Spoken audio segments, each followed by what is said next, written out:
Bonjour et bienvenue sur l'espace dédié au site mécaniqueuniverselle.net. Le site qui essaie de démontrer que l'humanité dans son ensemble évolue vers son ultime perfection. Alors, cette perfection, c'est l'accession à l'extase facile. Je prends l'idée de l'extase pour parler de... On pourrait parler de sagesse, l'accession à la sagesse. L'humanité va vers un état de sagesse. Alors c'est l'ensemble humain qui évolue dans cette direction. Voilà, c'est l'humanité dans son ensemble qui fait corps, qui est importante. C'est pas l'individu. Nous sommes les ouvriers de l'humanité. Bien entendu, chaque individu est fondamentalement important, puisque sans les individus, il n'y a pas d'humanité. Donc l'individu en lui-même est fondamental, mais ce qui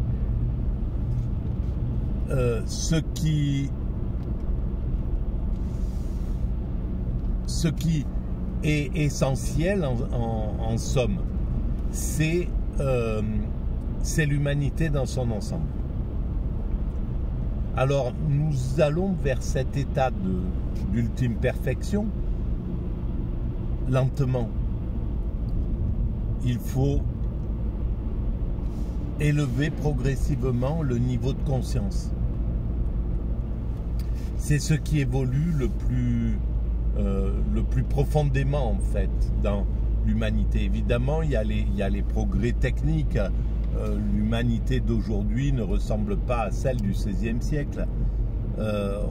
Voilà, et celle du XVIe siècle était bien plus évoluée que celle de 4 siècles avant, etc., etc. Donc, il y a un progrès dans l'évolution de l'humanité. Et ce progrès, c'est lui qui fait qui ne va pas s'arrêter après nous. Il va continuer et il va aller jusqu'à son terme. Parce qu'il ne peut pas faire autrement. On ne peut pas arrêter le progrès en réalité. On peut le critiquer, et le critiquer, c'est très important pour pouvoir l'orienter. La critique, dans l'histoire de l'humanité, dans l'évolution de l'humanité, la critique est fondamentale. C'est quelque chose qui nous permet de progresser. Donc voilà, il ne faut jamais accepter le monde tel qu'il est de façon inamovible. On peut critiquer tout en pensant que l'humanité ne peut pas être plus développée que ce qu'elle est. C'est, voilà, de la même manière qu'on ne peut pas reprocher à un adolescent d'être adolescent et de faire les conneries de l'adolescent et de ne pas être un adulte. Donc l'humanité est parfaite au présent tout en étant perfectible. C'est ma théorie. Alors, ce matin, j'ai écouté, et ça fait déjà 2 jours, j'écoute sur France Inter une émission qui est consacrée à Céline, l'écrivain d'extrême droite, antisémite, qui a traversé la guerre avec des textes de plus en plus violents, de plus en plus agressifs, à mesure qu'il sentait une sorte de toute-puissance. Et derrière lui, il était pendant la période de la guerre, un peu avant-guerre et puis pendant la période de la guerre, personne comme le gouvernement français était du côté de l'Allemagne nazie, il pouvait dire ce qu'il voulait. Et donc ça lui a laissé une sorte de toute puissance, ça l'a amené à une sorte de toute puissance. Et on le voit dans ses écrits. Je ne suis pas du tout un spécialiste. J'ai lu le Voyage au bout de la nuit et j'ai parcouru, j'ai picoré un peu d'autres ouvrages, mais qui sont pour moi inintéressants. Enfin bref. Et même, c'est ce à quoi je voulais en venir. Je pense que il est surestimé en fait dans sa créativité. Oui, bien sûr, il amène quelque chose de tout à fait nouveau. On peut s'arrêter à Voyage au bout de la nuit, quoi, en fait. D'accord, il amène une façon populaire, une façon argotique, une sorte d'énergie dans l'écriture. Il va en somme à l'opposé de Marcel Proust ou des écrivains comme ça. C'est peut-être justement son but, mais voilà, c'est pas très intéressant quand on y réfléchit. C'est pas même si il y a certainement un esprit critique, on sent qu'il est révolté, il est écorché, il est révolté par rapport au monde tel qu'il est. Il ne supporte pas cette injustice, c'est quelque chose qu'il n'arrive pas à admettre. Il n'est pas le seul, hein. On pourrait le dire d'Antonin Artaud, on pourrait le dire de René Crevel, on pourrait le dire de beaucoup d'artistes, hein, qui sont des écorchés comme ça. Et ça, c'est une nature, on ne peut pas aller contre, on ne peut pas reprocher à une nature d'être ce qu'elle est. Il n'y a pas de problème. Simplement, il y a des choses qui sont reprochables à un être humain. S'il se comporte mal, il doit être puni, etc. Et quand on l'écoute, on voit à quel point il était vraiment pervers quand même vers la fin. Et puis surtout, il était d'un narcissisme absolu. Et c'est ce narcissisme, à mon sens, qui a été le moteur du Voyage au bout de la nuit. On pourrait, pour moi, le rapprocher des Demoiselles d'Avignon, les femmes au bordel de Picasso, né d'une rage de ne pas être sur le devant de la scène à la place des autres. Alors je ne sais pas qui il avait en ligne de mire, Céline. Peut-être Proust, justement, qui était à l'époque celui qui était sous la lumière. Pour Picasso, c'était Matisse qui était dans la lumière avec l'hymne à la joie, enfin quelque chose de tout à fait idyllique, de tout à fait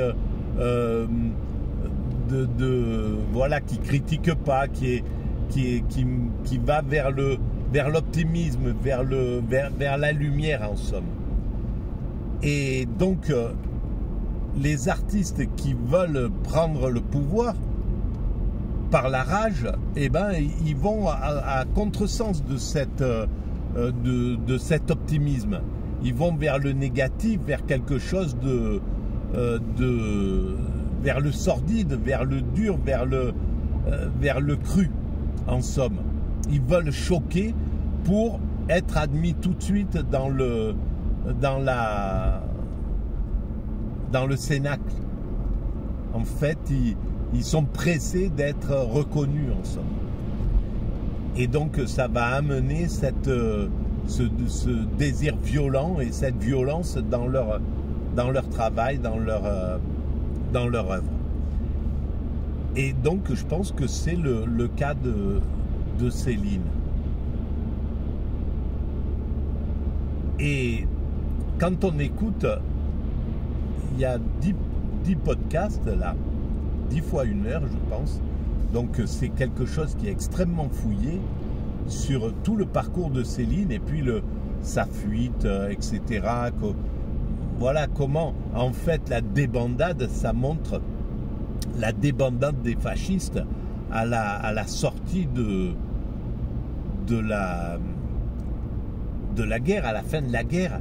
Alors, pendant la guerre, qu'est-ce qu'ils ont péroré avant, à partir des années 30, à partir de 27, quand, je sais pas combien, quand Mussolini prend le pouvoir, là, ils commencent à avoir le vent en poupe, à se sentir tout puissant.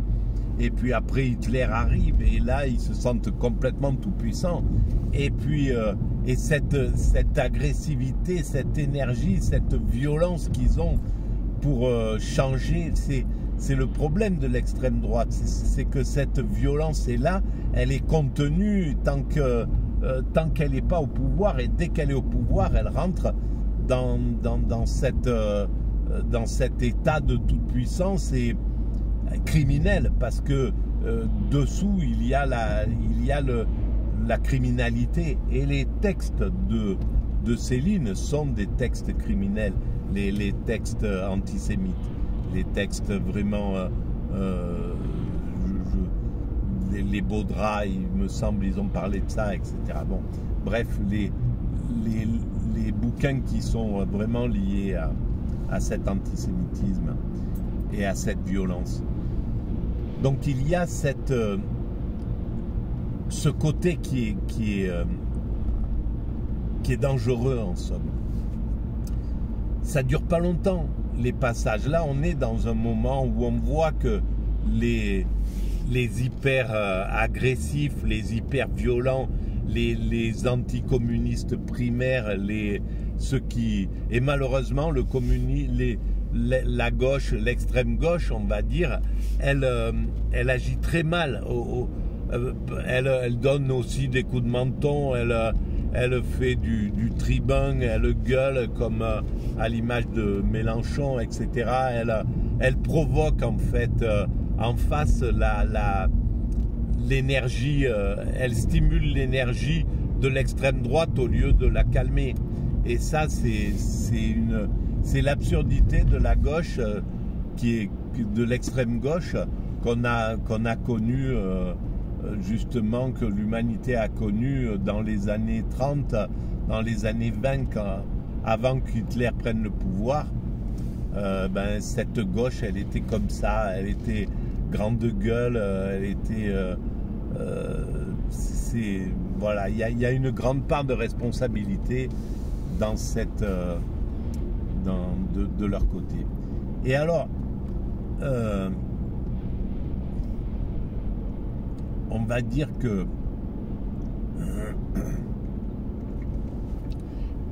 pardon, cette violence, elle était extrêmement elle est présente dans son œuvre, elle était présente dans cette période où les plus violents l'emportent, l'injuste l'emporte, le raciste l'emporte, dans ces périodes fascisantes, quoi.